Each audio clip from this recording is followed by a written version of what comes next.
And so they walked through all the charges, and we were guilty on all counts. What does that feel like, sitting in your seat and hearing that?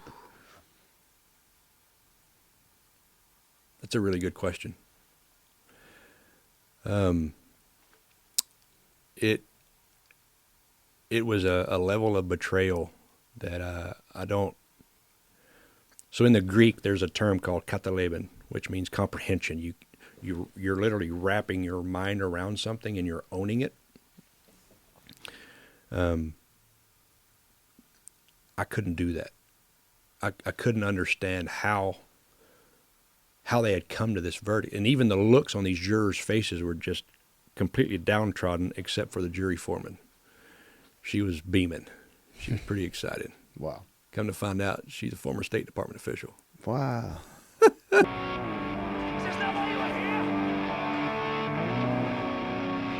Today's episode is proudly sponsored by Grizzly Coolers, the only cooler I trust when I'm out there. Roto-molded, bear-proof, and holds ice for 10 days straight. And unlike the overseas knockoffs, every Grizzly is proudly made in America with American steel and American grit. Hit grizzlycoolers.com and use my code Shawn, that's SHAWN, for 15% off. Grizzly Coolers, built here, built tough. I will put a link to the website in the description of this podcast. Paul Slough was part of the Raven 23, those 4 guys that basically security subcontractors that were assigned to diplomats in Baghdad. And I'll let him tell the story, but basically what happened is they got into a huge firefight. There were civilian casualties, and it got flipped upside down by our government to the point where Paul, along with his buddies, basically served 6 years in prison for this, and with the potential of serving 30 years. And one of the guys almost served life in prison. And if it wasn't for Trump pardoning these guys, he wouldn't be sitting here in front of me today. So I'm very thankful that you're out and you're a free man. And thank you for coming on the podcast. Yeah, thank you for having me. I'll be honest with you. If it wasn't for my wife, I wouldn't be here. Oh, yeah? Why is that? She led the charge. Oh, okay. Absolutely. So she was just fighting tooth and nail to get you guys out of there? Yeah. In fact, many congressmen said that she was the woman that walked the heels off her shoes up and down the halls of Congress just trying to get some help. Really? What's your wife's name? Kristen. Kristen? Yeah. Well, good job, Kristen. We're very proud of you. Good She's job. a modern-day Deborah, I promise you. Dang right. Tell me what it was like. You're in Nisour Square, okay? And walk me through that day when you guys kitted up. Tell me why you guys kitted up to go on that op and what happened from that moment on. So we were a TST team, which just means a tactical support team. We were the 911, the QRF, for our low pro and even our other teams that were in Suburbans. And that day it happened to be a low pro team. So we had a primary, secondary, and tertiary response. The primary was usually out in the red zone, being more centralized to where the multiple teams are. Then you had a secondary, which was a backup to them, and then tertiary was a backup to the backup. So we were staged within our camp, which was there in the international zone. And we'd set up our trucks that morning, got our morning brief. Everybody shows up, obviously, for your intel dump to figure out what's going on, who's on the BOLO list, what they're seeing, what they're hearing in the chatter. BOLO is be on the lookout for. Yeah, sorry about that. Okay. BOLO list. And typically there's always those little motorcycles, those little Vespas. Those are always on the list, so you never knew. But there was a specific car on that BOLO list that morning, which was a white Kia sedan. Mm-hmm. And it was told to us that it was an actual V-bed. Be on the lookout for it and anticipate it. Mm-hmm. So the morning rolled on. Everybody got their workout in, what have you. You stayed in your flight suit because you had to be ready. And so about lunchtime, we were sitting in the chow hall, and a huge explosion goes off, which in Baghdad at the time was not that uncommon. Come to find out, there was about an average of 180 attacks a day in the city alone. Mm-hmm. And they deemed 2007 the most bloody, violent year of the war. That said, bomb goes off. We can see the smoke coming up, which is really close. And we knew we had teams out, and then immediately it was contact. They hard-pointed the principal, started taking small arms fire, And then, of course, we ran to the trucks because it was that close. So obviously we run in, and I grab my 240. Everybody grabs everything that they need. We get to the trucks, get it set up. How far is this from your camp, from your base? Gosh, maybe a mile and a half. Oh, so it's close. Yeah. Okay. I mean, it's danger close. Mm-hmm. So anyway, we get to the trucks. We head to checkpoint 12. We're on standby for a minute, and then we get the order to launch from our shift lead. So we take off. We come through 12, get over to the square, and it was really weird. Everybody had commented how just eerie it was because there was a big amount of IPs and ING that were stationed, like just right around there, and we didn't understand why. Yep. Explain IP, ING. Oh yeah, ING, Iraqi National Guard, and Iraqi Police. Okay. So there was a strong presence there, and we had heard rumors, about ING and IPs engaging coalition forces, whether it's military or contractors. Mm-hmm. But we hadn't experienced that yet, or I hadn't. I can't speak for everybody. At any rate, we pull into the square, and there was a white Kia that was facing towards us. And even Iraqi witnesses said in our trial that vehicle punched out of traffic. Mm-hmm. So doing the math on that pretty quickly, I was like, okay, here we go. Yep. We're the responding first responders to a gunfight, and typically that was one of their TTPs, is to, yes, draw attention, hit the principal on site, but then also hit those first responders. Okay. So how far was the principal and the unit that got attacked past that checkpoint? Maybe a half a mile. Half a mile. So maybe. You guys were you setting up a corridor for them to come through the QRF? So exactly. So okay. They were being brought in. They were in Beamers and Audis. So obviously they weren't in fighting platform vehicles. They needed that support. Right. And you guys were in Humvees? No, we were in African vehicles. Vehicles. Okay. Yeah. So they were, super tall vehicles, almost like the ERVs. Okay. That the Army was using. Yeah. Not quite, but similar. Our understanding was we were to secure that so they could rush back in. Okay. Obviously, as soon as that vehicle punched out, we had to engage, thinking that it was a V-bed. And then it was right as we engaged that vehicle, it was an ambush. Yeah. And we, to this day, understand that we absorbed an ambush that was set up for them. Okay. Because that's the enemy what I was thinking. then knew, their egress route. I mean, why would you have RPKs and PKMs? Yeah. At a traffic circle. So it was a traffic circle, like a roundabout? Mm-hmm. Okay. Yeah. And you guys were blocking all the entrances to the roundabout so they could have like the corridor to get through quick? Exactly. Okay.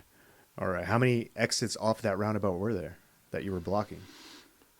1, 2, 3, 4, 5, 6, 7 total, I think. 7? Yeah. That was a gigantic roundabout. It is. Holy fuck. And how many vehicles did you guys have? 4. 4 vehicles for 7 fucking... So you were on foot, basically, blocking spots, I bet. No. I was in my turret. Everybody was in their vehicles. And as soon as we locked down the circle, like I said, it was incoming fire plus engaging that white vehicle. All right. And that white vehicle bust into the roundabout, heading in a direction of them or just in a coming direction? towards us. Heading towards you guys. Mm-hmm. Okay. All right.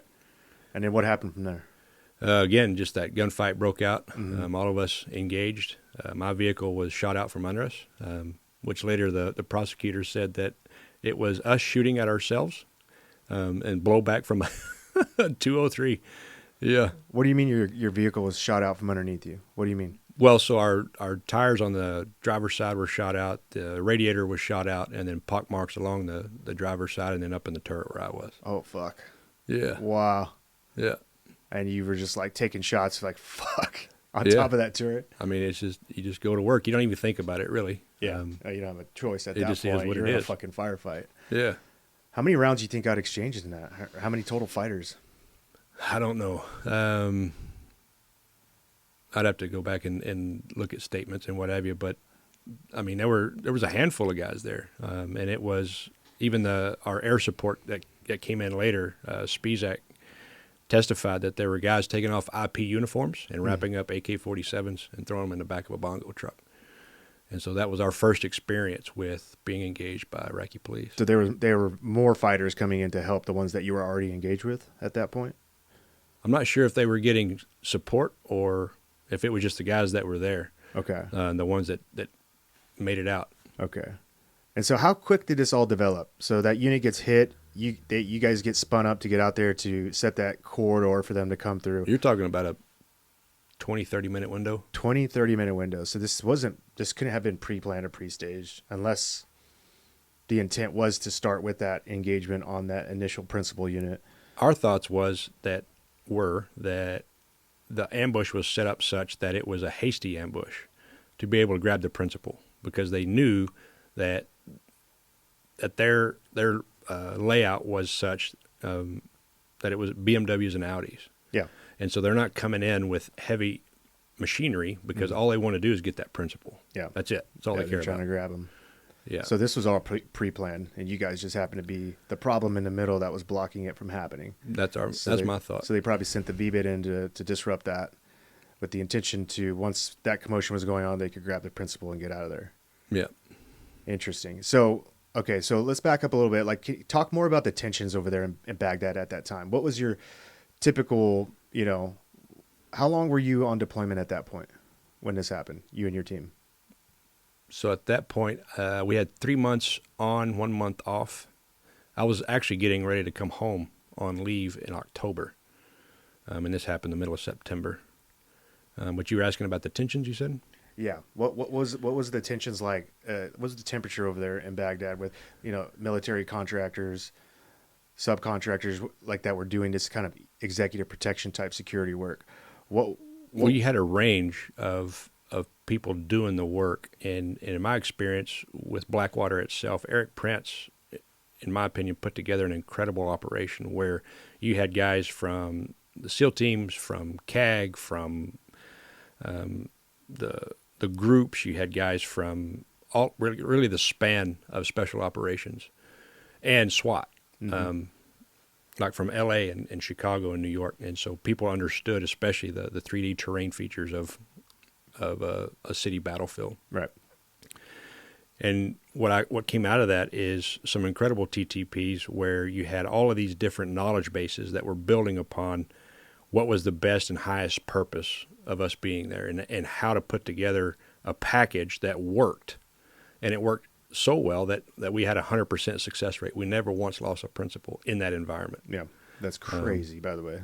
Yeah, and to my knowledge, I don't know many that got injured as well. And in fact, after I did an interview a while back, one of the principals reached out to the interviewer and ended up connecting with me, and she just said, I can't thank Blackwater enough for saving my life multiple times. Wow, that's awesome. And she worked at the Ministry of Health, which if anybody listen to this understands, in Baghdad, Ministry of Health and Ministry of Interior, there's a lot of people that went in and didn't come out. Yeah, yeah, 100%. So I'm still wrapping my mind around this. So your op tempo, I guess if you guys call it like an op tempo, yeah, right? Well, how many times were you guys going out in a week? For TST, and CAT, there was, I don't know, 15, 20, 25. It just depended. Some of them quick, some of them longer. Yeah. Some of them just right outside the gate. Some of them just moving dignitaries from one location to the other, or responding to help in some fashion. Right. Same with air. Air was always moving in and out. And so this event goes down, and it's very violent. What were the civilians doing at the time? How fast did this, after that first gunshot went off, what amount of time till this was over? I think it was like 10 or 12 minutes. It was 10 or 12 minute gunfight, which is a lifetime. It is in the moment. Yeah. But looking back, it was relative to the other ones. It was quick. Mm-hmm. So, So civilians, did they have time to get out of the way? Yeah. Yeah. There were people that they hit the ground, obviously. Yeah. But then the fighters obviously fought. Mm-hmm. And then, so the principal comes through this commotion? No, they actually go around, obviously. Right. And they're not going to bring the principal through that. Right. And then they get safe, get back to home base. And then once they do that, I think it was 2-2. So there was 2-2, 2-3, and 2-6. Came back out to square us away. But my vehicle, the command vehicle, was down. So then we got the call to come back to our staging area. And then we got towed out by our ERV and make it back. There was sporadic fire on the way out. One of the witnesses, Fishback, he was in a group. They were protecting someone else close by, and they were receiving AK rounds onto their venue. And they didn't realize that what was going on with us. Obviously, they were receiving those rounds. They hard pointed their principal because they were thinking that it was coming their way. Yeah. And it was comical the way the prosecutors handled all this. It was. Oh, yeah. Well, we'll get into that. Yeah. So talk a little bit about being a overseas contractor, security contractor. Talk a little bit about, you get in that crazy situations. You guys are Americans. You're in a fucking Mexican standoff gunfight. Mm-hmm. People are dying. What kind of response or what kind of support can you get from our own military, U.S. military over there? Leading up to that, we had a great relationship. Mm-hmm. There were times where we came and saved them because their own people wouldn't show up. Yeah. Because it was too hot, and at that time, if you remember, there was the Petraeus surge. Mm-hmm. And the narrative going on back home was not matching the reality on the streets. And so I think there was a big push to have those two align. And instead of changing the narrative, it was, we're not going to put our people in those situations anymore. Yeah. And when their people did get in those situations, Blackwater seemed to be the ones that would show up no matter what. Mm-hmm. And in fact, Eric Prince, when he was giving a speech at the War College, one of the generals gave him an attaboy and said, listen, my guys, keep your call signs on their dashboards of their Humvees because they know no matter what, Blackwater will come. Okay, that's badass. That's damn. So right after our gunfight was when the Polish ambassador was saved by our guys. Yeah. So you guys are fucking awesome. We're just going to show up. Yeah. You're Americans, and by God, we're going to show up. Yeah, damn. That's really impressive. So after this fight's over, as you guys are heading back to base, did you know that this was going to be as big as it was? No, I mean, it was just another day. Just another day for you guys, right? Yeah. How often would you get in these kind of ticks out there, like troops in contact? Well, so that week leading up, we had Amanat City Hall. We had the downed aircraft, which is a wild story in itself. The pilot that was flying, I believe he was a 160th pilot previously. He got his tail rotor shot off, landed his bird under highline wires, and didn't have a single casualty. Wow. He was that good of a pilot. Jesus. And then an EFP hit 2.6, and then, it was, and we responded to that, and then the September 16th. Mm-hmm. I mean, it was ebbs and flows. January 23rd was a horrific day. We lost 5 of our guys responding. And then May 23rd, there's a lot of 23s. It's wild how it kind of turned out that way. It is awkward, right? Yeah. Yeah. So I wanted to talk a little bit. So, as this whole thing develops and, you guys are going to court and there's all these people talking about it in the media here stateside, and everybody's picking this thing apart, this whole situation, and trying to figure out what exactly happened. The majority of the citizens, they don't know anything. All they know is some Americans, some of our guys were over there trying to do their job. And now the whole story is being spun as if they did something wrong. They intentionally went crazy and did some stuff. But I want to give you an opportunity for being on the ground during this event. Talk a little bit about the split decision-making moments of stuff like this. Not just this event, but in general. Being in a war environment and when shit starts to go down, when you start hearing the clicks of bullets passing you and you're in a gunfight. Like, talk a little bit about the instincts that override your brain and how people might get things misconstrued, what they're reading in the newspapers as opposed to what really happens on the ground. This podcast is brought to you by StopBox, the instant access handgun retention device trusted by over 500,000 responsible parents. Patented hand gesture code lock gives you lightning fast access with no electronics. Made in the USA, the most reliable, secure place for your firearms. Go to StopBoxUSA.com and use code Shawn10, that's SHAWN10 for 10% off. StopBox, rapid access when you need it most. Yeah, I would say your first course of action is to always de-escalate. The last thing you want to do is take a life, period. And it's, trying to balance that in an environment where, again, 180 attacks a day on average was going off, is a very, very delicate balance. But in the same moment, like you were saying, once those rounds fly, it is what it is. Your focus narrows, and you're almost looking through what I would describe as a kind of toilet paper rolls. Mm-hmm. And so you have to be aware of that, number one. Number two, you have to shake yourself out of that. Yeah. Because it's an autonomic response. You don't even think about it. It just happens. Mm-hmm. Immediately your blood pressure goes up. And being aware of that and training to that level. Again, it goes back to what Eric Prince put together as the program.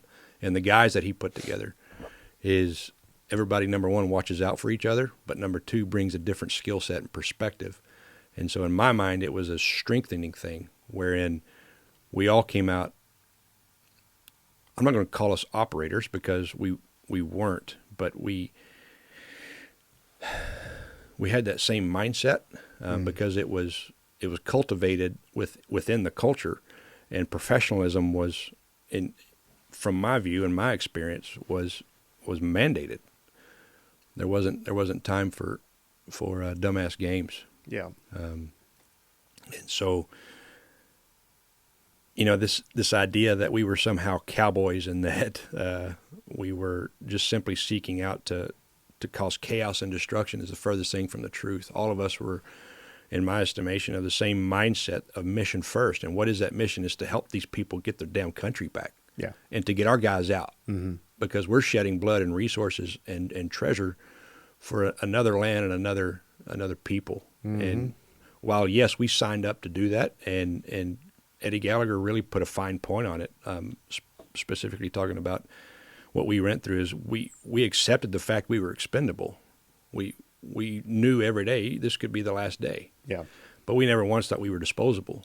Yeah. And that's quickly what it evolved into, with even the narrative coming out within less than 12 hours was that this was a one-sided gunfight. And we were like, what? Uh-huh. Yeah.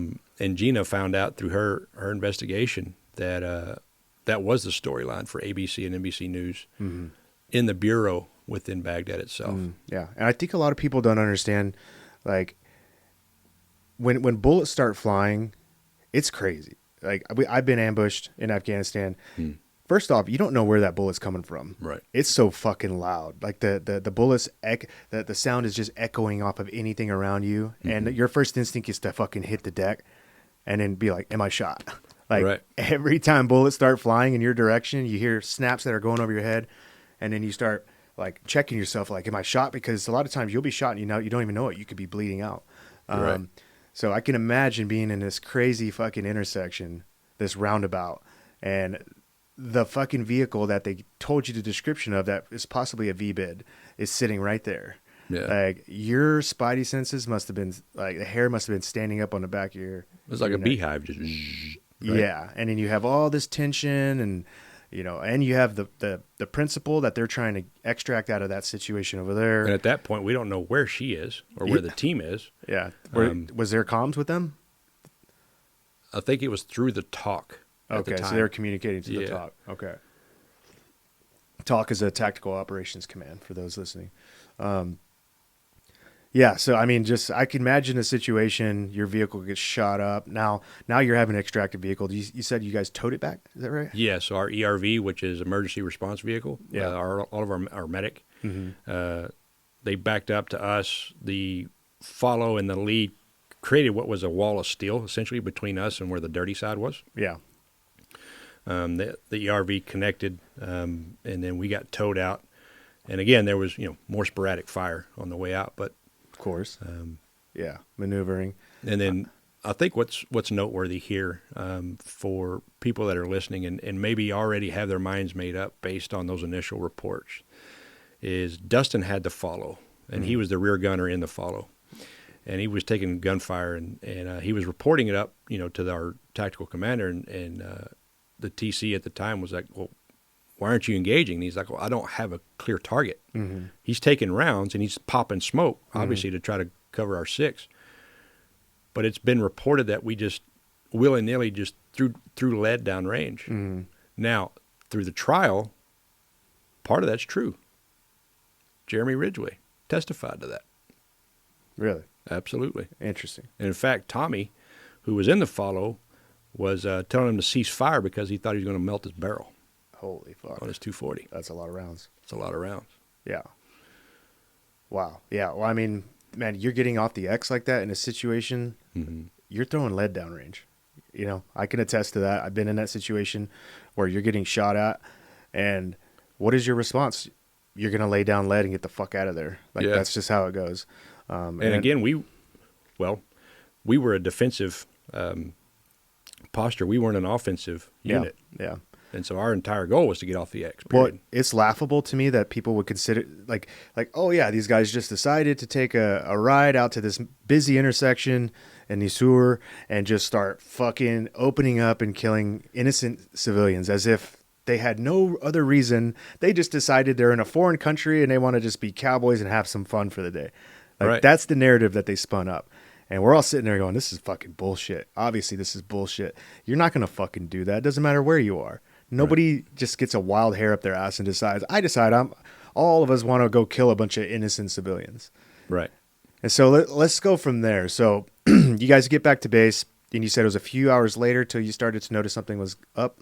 Yeah, so I get out, and to your earlier point, you don't know if you're hit or not. Yeah. Obviously, we had taken in some fire on our vehicle, and so Nick, who was our DDM, our sniper, dedicated defensive marksman, the Department of State wanted to label those guys. Like, okay.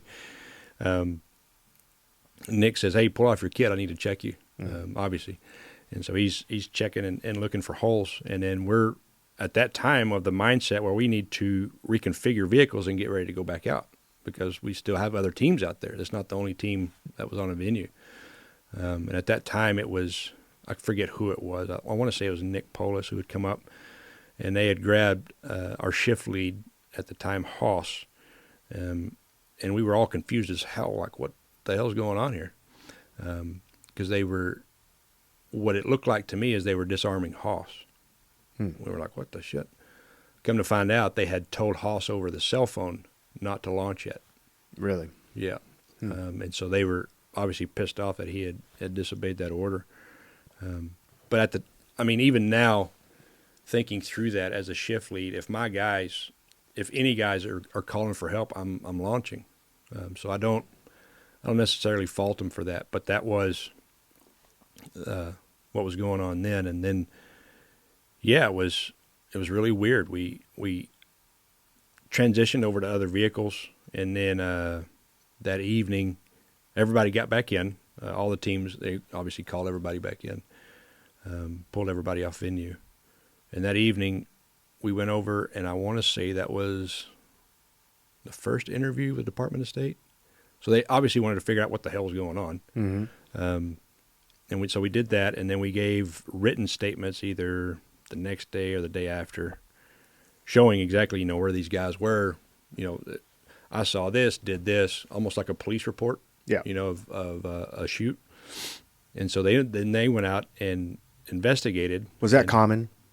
Was that common for them to come in and get it like a police report? Sometimes. On the other engagements, oddly enough, those that week before, it was just a synopsis. Hey, what did you see? What did you see? What did you see? And they put together their report, and they went out and investigated, and we were cleared.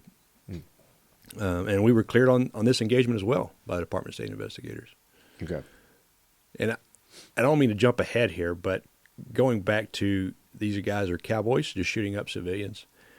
My attorney, Brian Heberlig, when he was investigating the FBI forensics analyst from Quantico, asked him specifically, how many rounds or round shavings did you pull from any civilian body, civilian vehicle, or the scene itself that belongs to any of these defendants? And he said none. None? None. Wow. So they were killed by their own... And there's no autopsies. None. Oh, of course not. And the 9-year-old that I was accused of killing was killed by a black tip round. We were never issued black tip rounds. Mm-hmm. Interesting. So you can make up your own story as to what happened to some of these people. They could have been killed after the fact, for all we know. Yeah, so there's actually in a lot of these documents, there's shown where people they went to work, but they didn't return. Yeah. But they usually went through this circle. Mm-hmm. So we're now charged with people that didn't show up in an environment like that, and we're going to take a manslaughter charge. Yeah. Anyway. Wow. Yeah, and then, to put a finer point on that, for Nick's case, they charged him with first-degree premeditated murder. Yeah. Because the statute of limitations had run out on manslaughter. Now, in 2009, Judge Ricardo M. Urbina from California, who was nominated, I believe, by President Clinton, actually tossed our case out after we had a Castigar hearing. He said not only were these guys cleared by the Department of State investigators, but these prosecutors shredded their civil rights, right, and used statements that were given to the Department of State. They were sworn statements, immunized statements that cannot be used against them in a court of law. Yeah. And they used it to build their case. Mm. And he said, you cannot mix Kool-Aid. This case is screwed. So go back. So yep, you sorry, start to find out. It's okay. I like to follow the timeline. It paints an easy picture for people to follow the story. So you start to hear some rumblings. Something's going on here. Yeah. And then in fact, we were in the chow hall that night, and we see news reports. We were like, what the shit? Yeah. Did it have your faces on the news reports? No. All right. Just that there was a one-way gunfight or I forget how they worded it. But we could see like the narrative was starting to shift that way. Yeah. And so my wife, at that time we had like Google Chat or what was that other messaging system back then? Anyway, we were texting back and forth over computers. And she's like, hey, I'm hearing stories of something going on in Baghdad and a security contractor. Is that you guys? And I said, it is. Don't believe what you're hearing on television. Mm-hmm. Everything's okay. We're fine. And she said, well, I've got your back 110%. Mm-hmm. And she held on to that. Still does. Excuse me. But anyway, yeah, it was weird. It was really weird. And in fact, the FBI, whenever they did show up to investigate, wasn't until 3 weeks afterwards. Okay. To an unsecure, quote, crime scene. Wow. And they took all of the testimony from Colonel Kareem Ferris, who was the police chief at the time. Okay. Later, he actually is flown to the U.S. to come and be a star witness. Now, the next morning... Was he there? Was he present at the time? No, he showed up afterwards. So he's actually in some of the footage with his pistol, walking around, waving it around. Okay. So he wasn't even at the gunfight, and he's used as an eyewitness testament. Yeah. Yeah. Wow. Holy So he develops the investigation, and it's developed primarily out of commercials that they were running on Iraqi TV. If you were in Nisour Square at this time and this, come by and see us. Yeah. Well, at the time, the Americans were writing checks for people that were injured or killed or had destroyed property. So, okay, well, let's go cash in. Yeah, that's a little known fact. America loves to write checks to people overseas. Yeah. Big fat checks, too. So Colonel Ferris comes, and he's going to testify at our trial. Mm-hmm. Well, the night before, somebody dropped a bug in the prosecutor's ear and said he's tied actually to 3 different terrorist organizations. He can't testify, and he can't be on U.S. soil. Yeah. So they fly the guy out. The fuck? Yeah. Wow. Okay, so FBI's doing an investigation now. This is 3 weeks after the fact. They're using the head of police there that wasn't even at the actual event, and they're taking witness testimony that he acquired, I guess, for the people that were there. Yeah, so he brought them all in, Yeah. and magically all of their statements were identical. Interesting. It's wild. Yeah. Yeah. So this is 3 weeks after the fact. Were you guys still operational in between? We were, yeah. So 2-3 got stood down. Yeah. And everybody got kind of disbanded to other teams. Okay. And the FBI shows up, and I was talking with the project manager at the time in country, and I was getting ready to go on leave, and the FBI wanted everybody to come and interview with them. Mm-hmm. And he said, look, The FBI doesn't show up for nothing. If you don't have an attorney, I highly suggest waiting until you do. Because this is now legal. Okay. It's not Department of State. This is Department of Justice. Okay. So shit's going south really fucking fast. Yeah. What happens from that point? And to what point did you guys start getting called into the courtrooms? Okay, so I'm getting ready to go on leave. Dustin had broken his back, and so he was getting ready to come back. I think Nick came back right around the same time, and then Evan was pretty quick thereafter. Mm-hmm. So we'd come back for leave, and then our understanding at the time was from the company attorney, from Blackwater company attorney, was let this thing blow over. You know, the FBI is going to do their thing. They're there to investigate. Mm-hmm. And we had nothing to hide, but at the same time, there was consideration because when you're in your 20s and you're fighting for red, white, and blue, mm-hmm. you can't conceive of a fact of being a scapegoat for something because you're doing the right thing, right? You're fighting for your country. And there's so much you don't know about the world at that point. Right. There's so much. Like you talk about looking through a toilet paper roll in a gunfight. You're looking through a toilet paper roll in terms of life itself. Exactly. You don't fucking know anything about politics whatsoever. Right. Just what you just learned in college or high school. Exactly. That's it. Your civics class, right? And that's shit that you data dump 90% of probably pretty quickly. Right. So, wow. So, okay, so this shit starts to go down. They're like, you better get yourself a lawyer. Did you guys all get a lawyer together or to represent all of you? Or initially, that's the way it was. And I believe his last name was Wilson.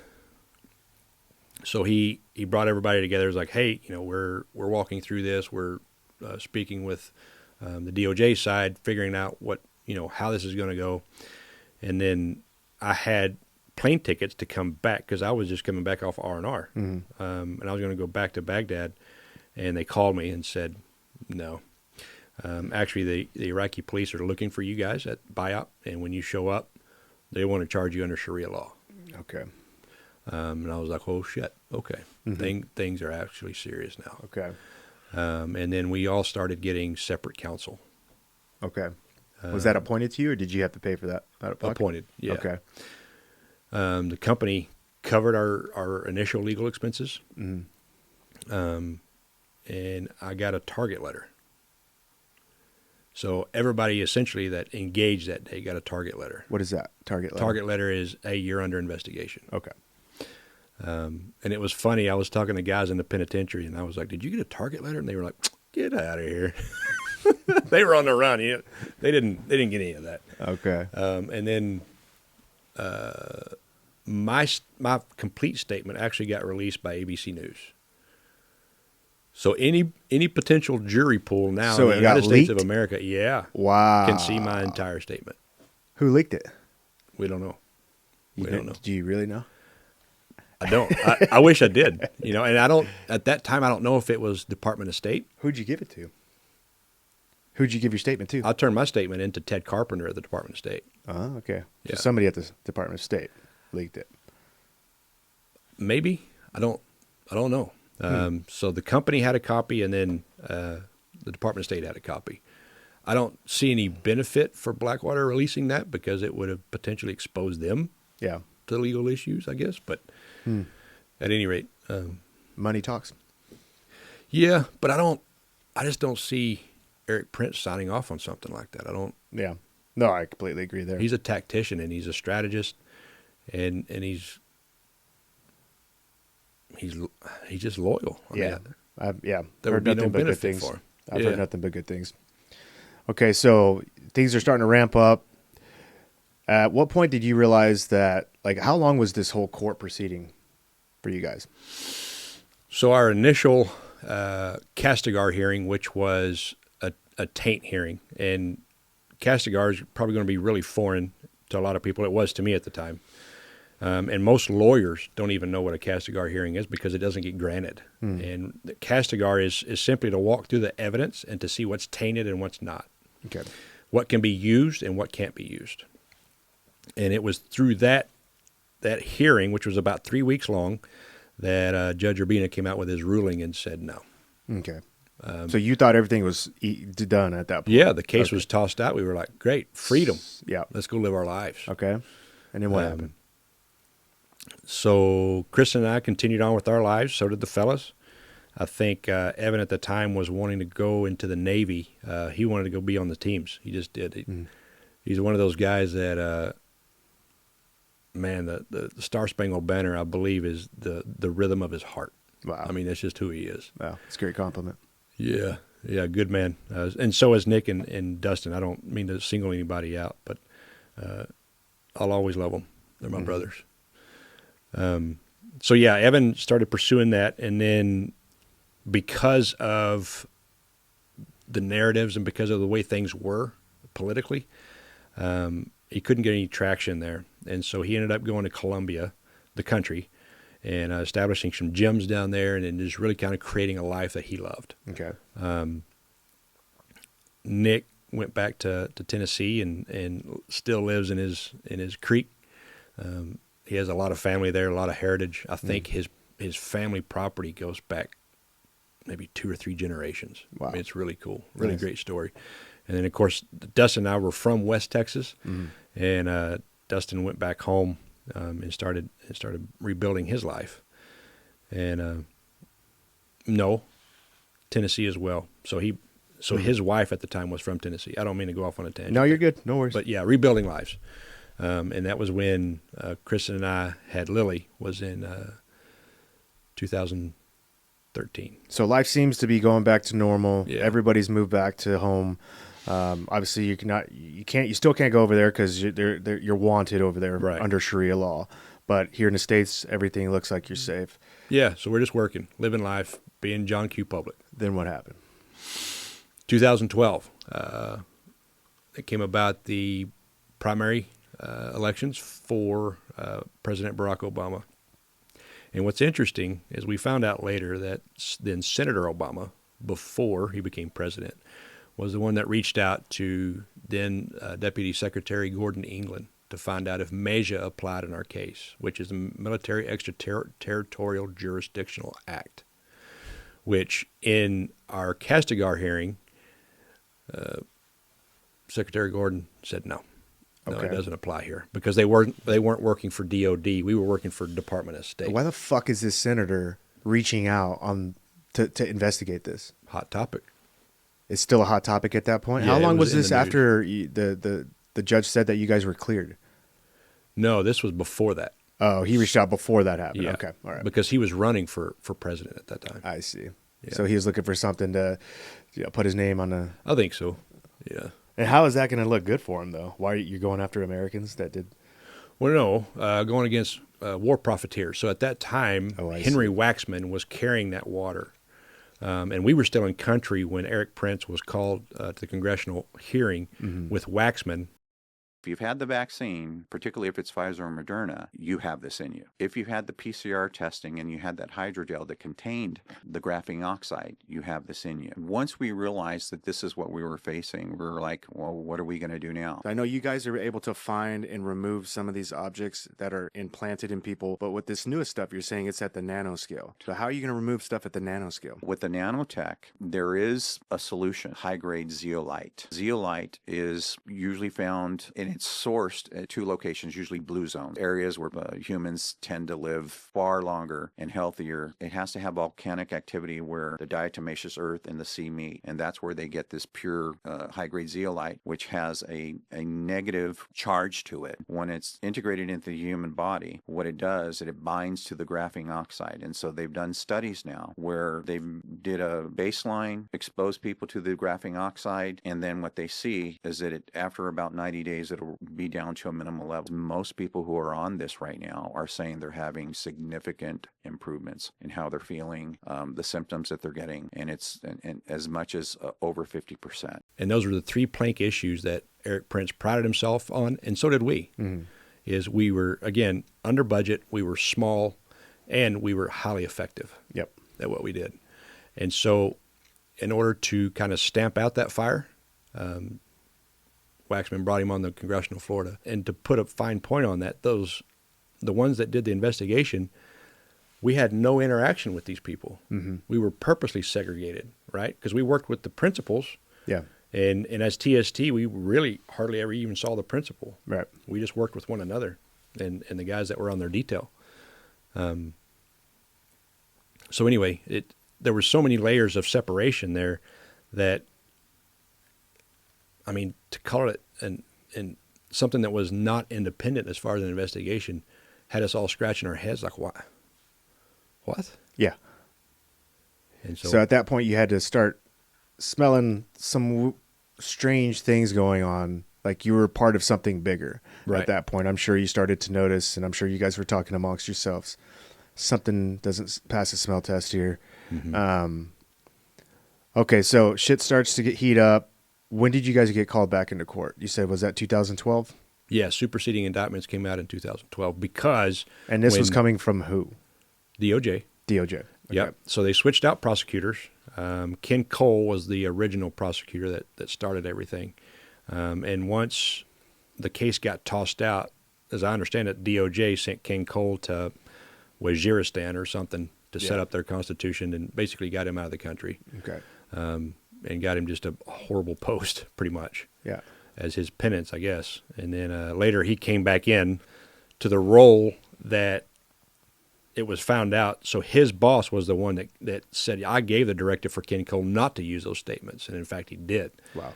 And then later Ken Cole came back and took his job. So now he's in charge. Great. Yeah. So I wonder how a superseding indictment comes about. Yeah, right. There you go. Okay.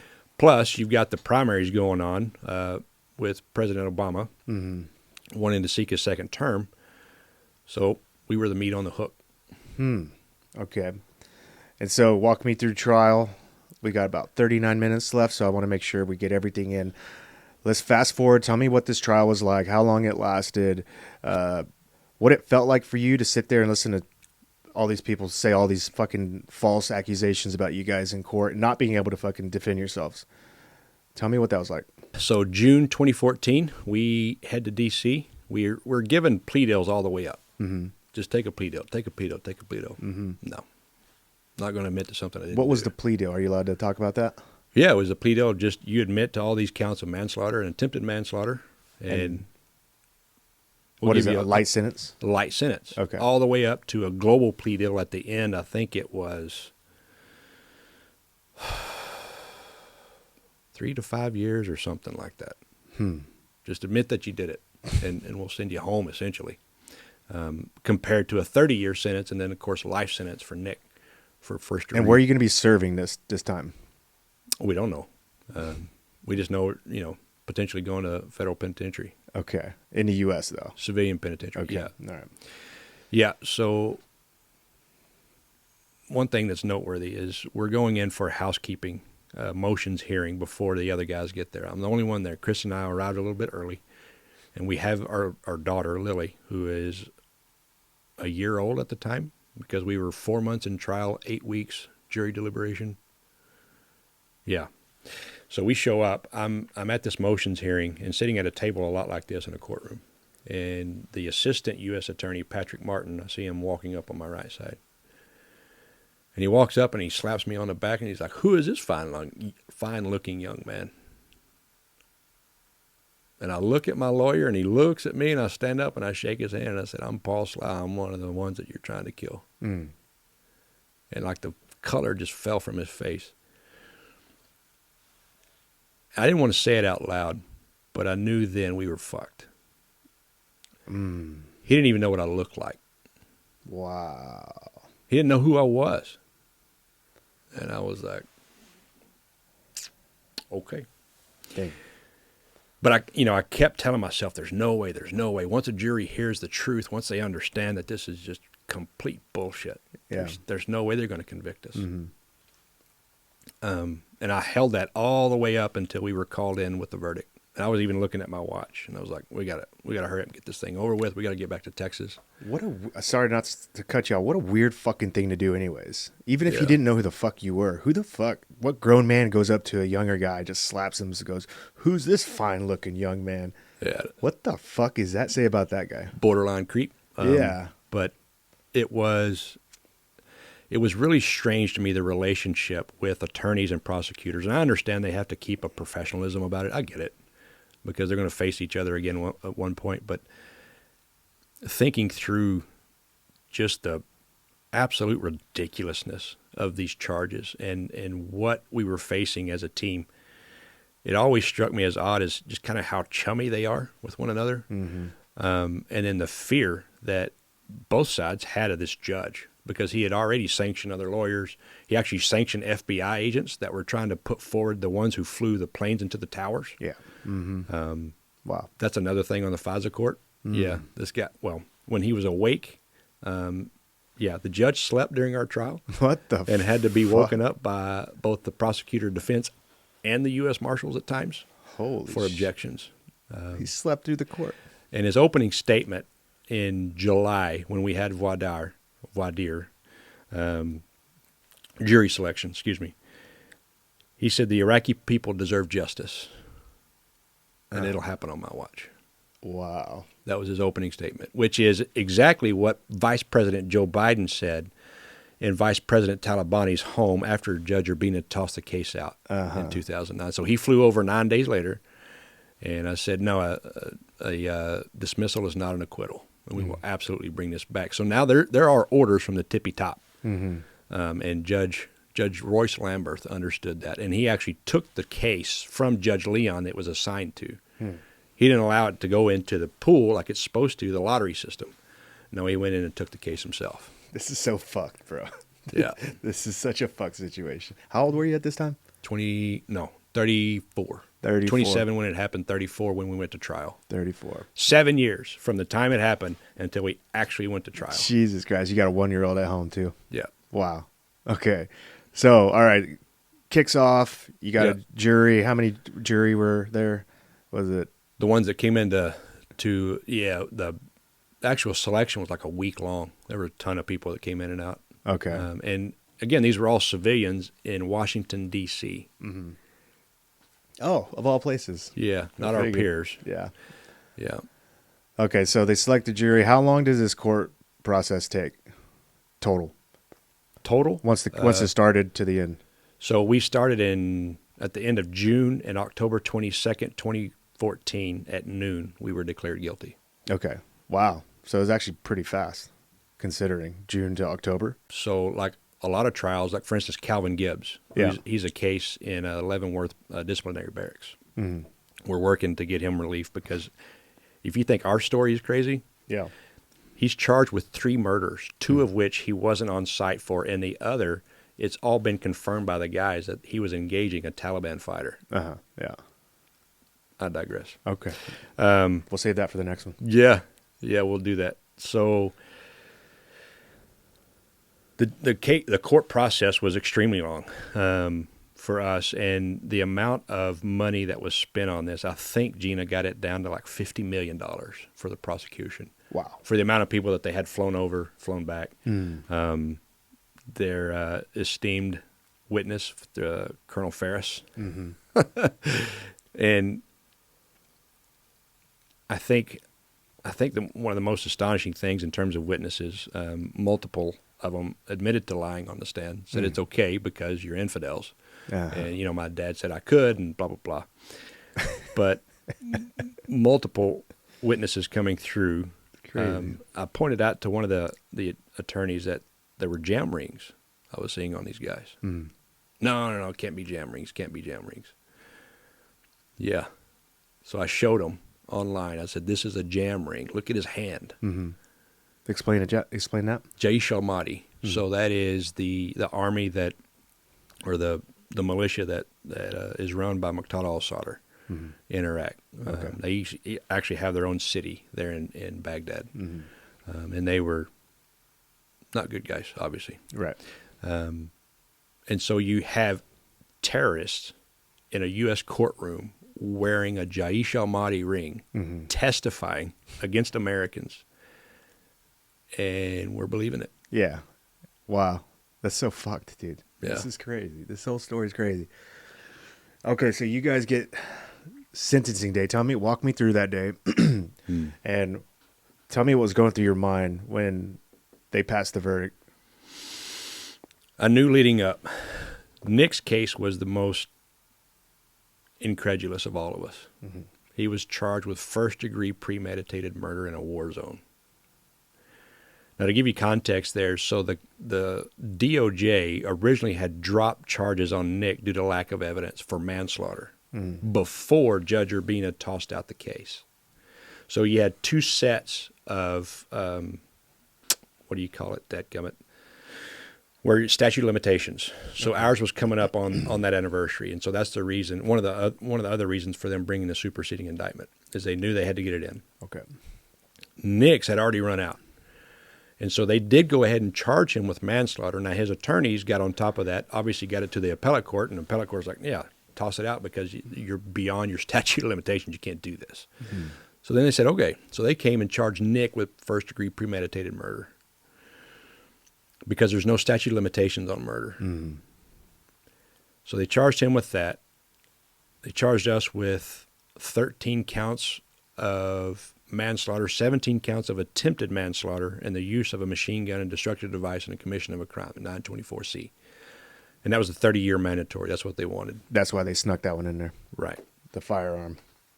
Weapons that we were mandated to carry. Okay. Yeah. Yeah. Yeah. What did you were telling me before the podcast, they expected them to use their pistols. Yes, we should have used our pistols. That's what their excuse was. Yeah, so you're going to defeat a PKM or RPK with a 9mm. Sounds great.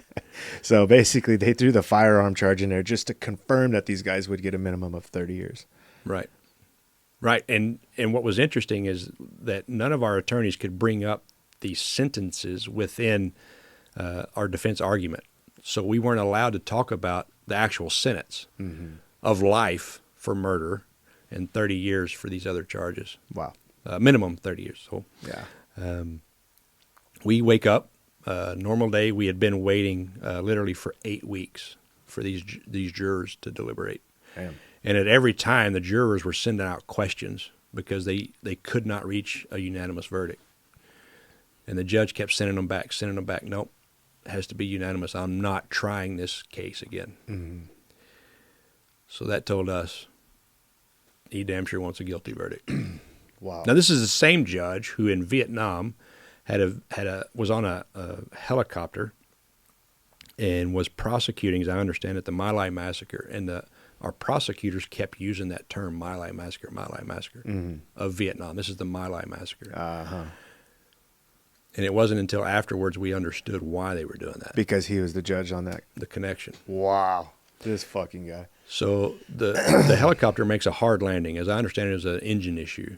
This guy, this attorney at the time, he was working for JAG, gets out with his M16 and just starts lighting up the wood line. Uh-huh. And everybody's like, what the fuck is this guy doing? Uh-huh. They weren't under attack. Right. But the same thing that he did in Vietnam was the same thing we were accused of doing, just spraying and praying. I see. So we wondered, like, how much of this is your own conscience you're trying to clear, in a sense. Yeah. Interesting. So we walk in, and I'm looking at my watch, and I'm thinking, all right, we got to hurry up and get out of here. We got to get back to Texas. But I knew if they convicted Nick on a murder charge, by way, the FBI investigator said it was physically impossible for him to take that shot. Mm-hmm. If they convict him, we're fucked. Yeah, we're all toast at that point. Yeah. And they came out with the first verdict. Nicholas Slatton, first-degree murder, guilty. And we knew. And so they walked through all the charges, and we were guilty on all counts. What does that feel like, sitting in your seat and hearing that? That's a really good question. It was a level of betrayal that I don't. So in the Greek, there's a term called kataleben, which means comprehension. You're literally wrapping your mind around something and you're owning it. I couldn't do that. I couldn't understand how they had come to this verdict. And even the looks on these jurors' faces were just completely downtrodden, except for the jury foreman. She was beaming. She was pretty excited. Wow. Come to find out, she's a former State Department official. Wow. What a coincidence. Yeah. It was either her or her husband. I forget which. But anyway. Yeah. And you guys are all sitting next to each other when this verdict's being read? We are. So the marshals are there, and they grab us and take us back to the bullpen. Was your family back behind you guys? My wife and my mother-in-law were, yeah. And everybody else's family back behind them? Mm-mm. No. So my wife and mother-in-law were there. They stayed with us throughout. My daughter we'd already sent my daughter back to my sister-in-law because we didn't want to travel again cross-country with a baby. It was just going to be a lot. In fact, I think we'd already gotten the U-Haul trailer. And how did she take it? The way she describes it is she was kind of in shock for about 2 years afterwards. She's like, it's really blurry.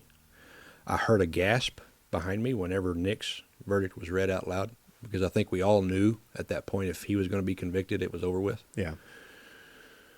So the marshals took us back, and I looked back, and I can just see Kristen's her face in her hands.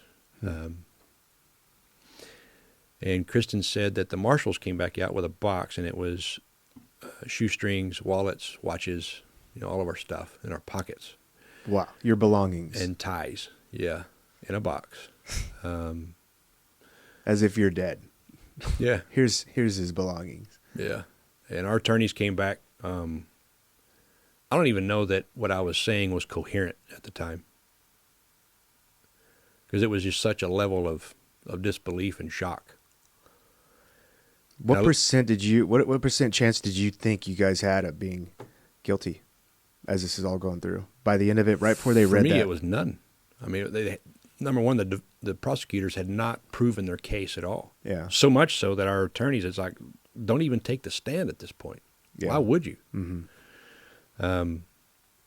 So we were all walking in with that amount of confidence and being an arrogant kid and thinking that, once people hear the truth, it'll all work out.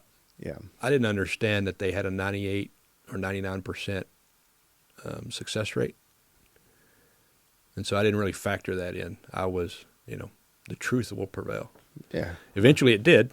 And we're working on expunging records and other things as well. We can talk about offline. Yeah, I'd love to hear that. Yeah.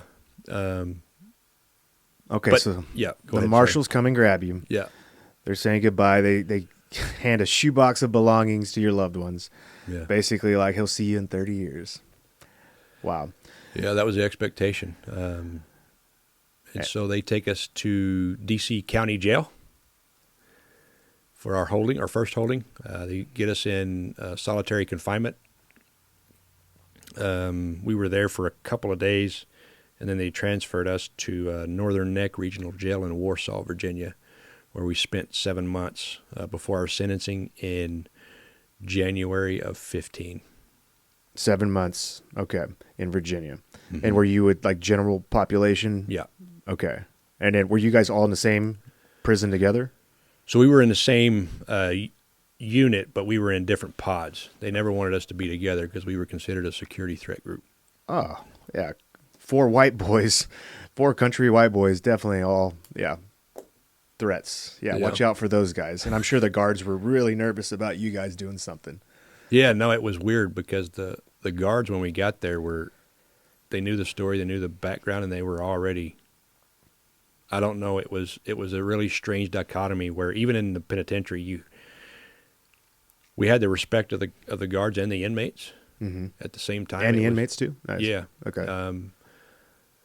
And it wasn't like a chest beating thing. It was just people just knew. And there were multiple times inmates were like, what the fuck are you doing here? Why are you here? Yeah. Yeah. We deserve to be here. Why the fuck are you guys here? Yeah. Right. I mean, it was that level of genuineness coming from these guys. Jesus, man. Okay. But at any rate, yeah, we go for sentencing. They wanted to give me 56 years. I think Dustin and Evan were right around the same. Mm-hmm. And then, of course, Nick's was a mandatory life. And the judge was asleep again. Wow, during at the our sentencing. Holy fuck. with a courtroom full of people. What's this judge's name again? Royce C. Lamberth. Royce C. Lambert, folks. Yeah. He's actually an itinerant judge here in Texas as well, in San Antonio. Ah, San Antonio. Yeah. My brother lives down there. Wow. I actually wrote a thanks for him to go in the book, and the publisher wouldn't do it. But essentially, thanking he and Hillary Clinton both for allowing me to understand and see behind the curtain of what a black-hearted individual really is. Oh yeah. And I am grateful that he doesn't have posterity or a legacy that's going to outlive him. No, this will haunt him. Yeah. This will haunt him on this side or the other side. Everybody atones for their sins. We all go in front of the same judge, and I told the man the same thing. Yep, that's right. So, okay, you guys are in Virginia for 7 months, and then what happens from there? They transfer you? Yeah, so we go for our sentencing and then come back. The three of us got 30 in a day, so we got 30 years for the mandatory gun charge and then a day for the manslaughter and attempted manslaughter. One day. Yeah. Jesus. And he put the caveat in there because I think he knew that the 30-year gun charge was probably going to get overturned because they were weapons we were mandated to carry by contract. Okay. And so he put in the sentencing guidelines that if that does happen, we would have to come back in for sentencing, and then there would be a different sentencing, which did happen. We did win that argument, the Eighth Amendment argument, in our appeal. But that didn't happen until 2017. So we go back to Warsaw, and we each get segregated again to different prisons. So Nick went to Schuylkill, Pennsylvania. Or excuse me, Evan went to Schuylkill, Pennsylvania. Dustin went to Memphis, Tennessee. Nick wound up in Coleman, Florida, and then I was in El Reno, Oklahoma. All 4 different states. Right. Well, Wow. they try to, here was the mercy. They try to put you close to your families so that they can come see you. How generous. Yeah. And my wife, you need to interview her. You think my story's wild. Oh, yeah. Hers is, she's a monster. Oh, yeah. I always try to include the spouse in these things. So next time, let's bring her on. I'd love to hear her take on all of this. Yeah. Yeah. She drove back and forth from Sanger, Texas, all the way to Oklahoma every week. Every week she would bring my daughter to come see me, and she would come. And you talk about some gut-wrenching moments when your family has to leave. Yeah. And you get to stay. Mm-hmm. It's literally like ripping flesh off your goddamn bone. Yeah, I can imagine. I can only imagine. So, yeah, she did that. And then by God's providence, she was given an opportunity for an MLM. And she calls it what she thought was one step above prostitution, multi-level marketing, which is it's a way for sales and distribution to happen in a tiered system. Okay. At the time, she was working for Bank of America. She was a VP of operations, and really, she by nature is an incredible problem solver. Mm-hmm. And she did great over there. But what she found with the new opportunity was greater income and more flexibility with her schedule. Mm-hmm. So she had a toddler she was raising on her own. She was building this business, and she was seeking. At the time, we thought it was still a legal issue. We were gonna win on legal merits. But as time evolved, we quickly recognized this is a purely political issue that's only going to find relief in the political system. Yeah. And so that's when we both put our thinking caps on and started working through how on earth do you get a pardon from a president? Mm-hmm. How does that work? Well, they have a pardon office, but this is the same administration that put us in prison. So they're not going to be willing to hear a pardon request. And so we started trying to figure out, okay, how do we end run around this process? Mm-hmm. And so we brought in a guy named Dave Harrison out of Harrison Spiro in New Jersey. He and his partner, Eric Yasso, jumped in, and Kristen shopped around this agreement with these attorneys to try to get some awareness. And so Dave developed a pardon packet, and he actually capped his expenses. He's like, all right, here's where we're going to cap this. speaking from him, he had never tried to get a presidential pardon before. There's not exactly a playbook of how to do that. Right. Outside of just flipping through your Rolodex and see who's willing to help you. And so he did that, and that relationship evolved to where he and now Secretary of Defense Pete Hegseth, at the time, Pete was over at Fox News. And Dave knew that at the time Pete and the president had a close relationship. He was always interviewing him and constantly with him. And so eventually our names got put in front of the president through then Fox News host Pete Hegseth. And recently we got to go and thank him at the Secretary of Defense. Wow, yeah, awesome. At the Defense Department. First time you seen him since all that? Yeah, no. So actually, Chris and I went out to New York when he was at Fox, and just went on set and hung out with him for a little bit and said hello and thanked him, and eventually he got picked to be the Secretary of Defense. Oh, fuck. Yeah. Secretary of War. Yeah, excuse me, Secretary of War. That's right. Get it right. That's right. Wow, good on Pete, man. He's a good dude.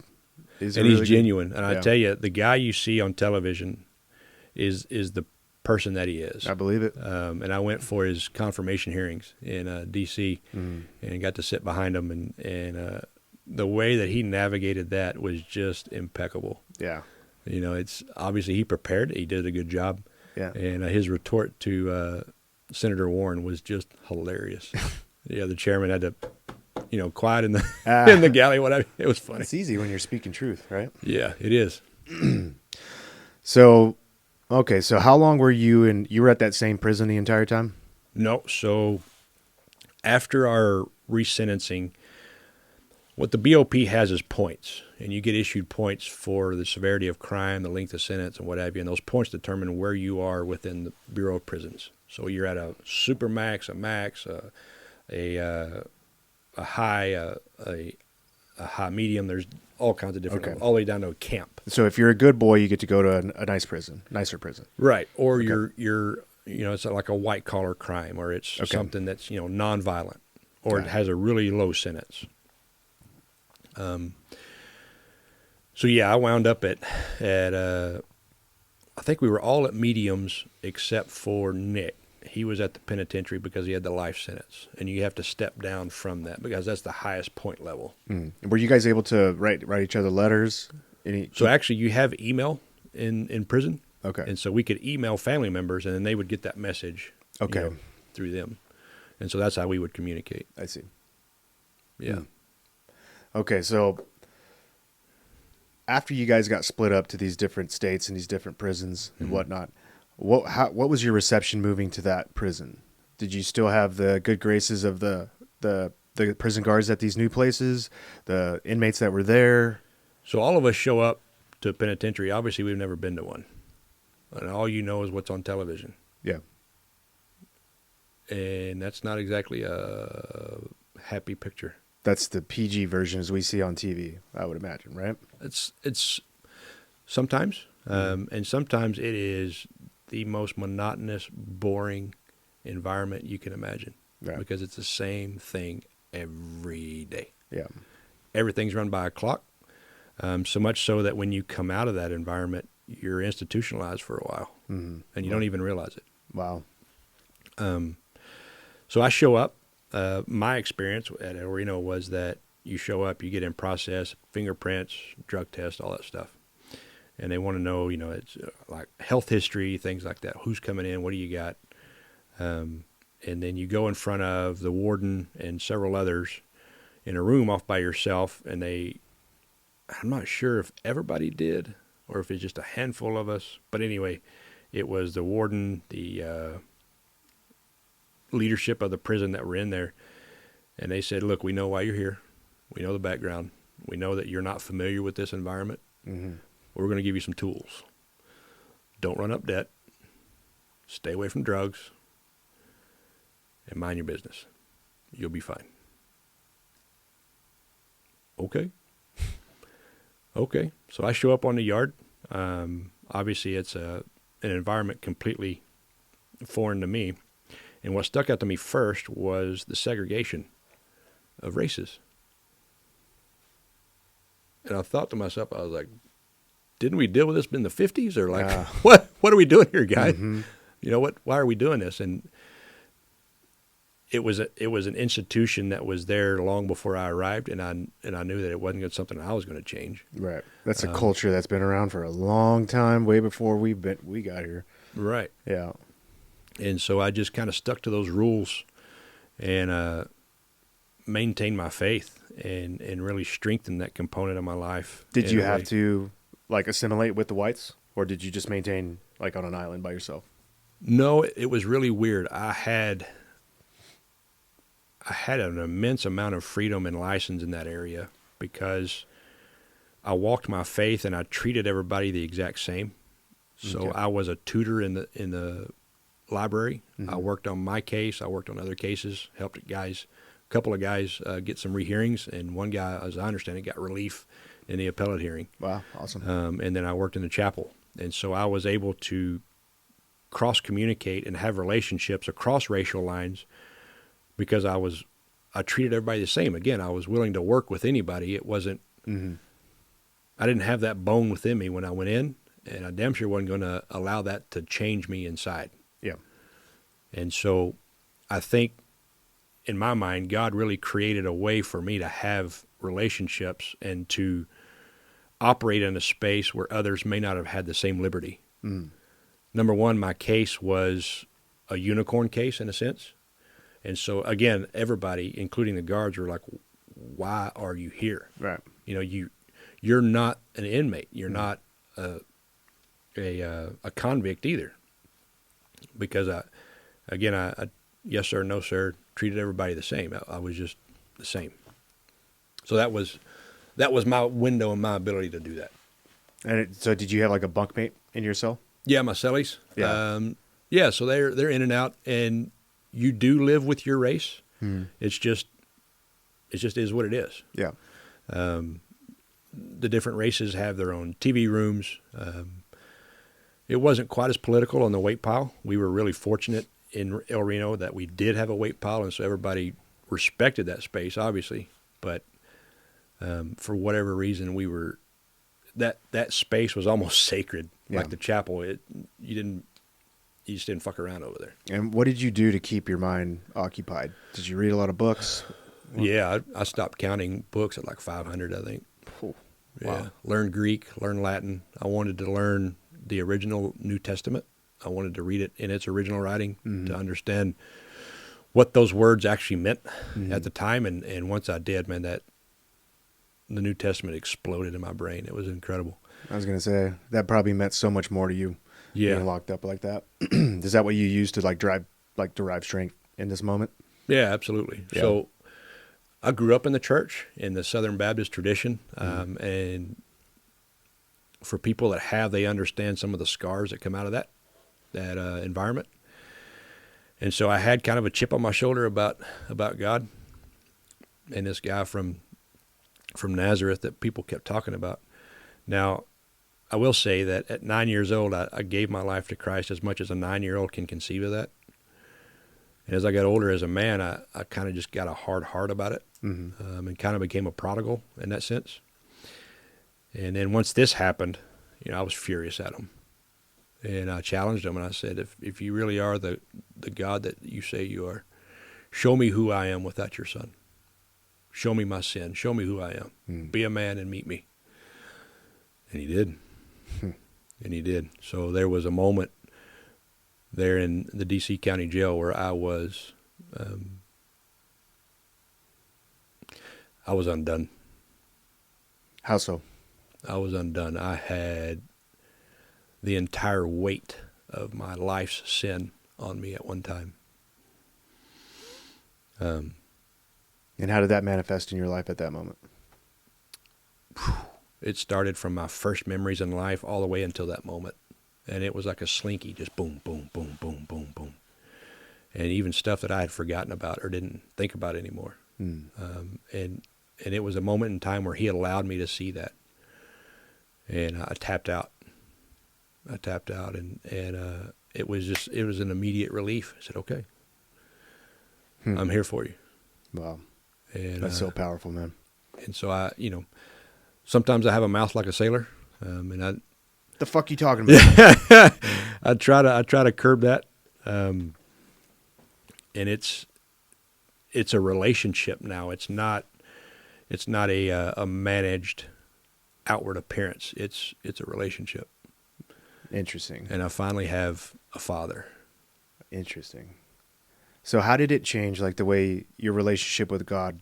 How did you look at him before? So now you say you look at him as more of like a father. Yeah, for me, he was the mean kid on the anthill, just waiting to smoke somebody's ass. Right. Like just waiting to, you Yeah. know, waiting for you to fuck up so he can just smash you. Right. And that's not at all him.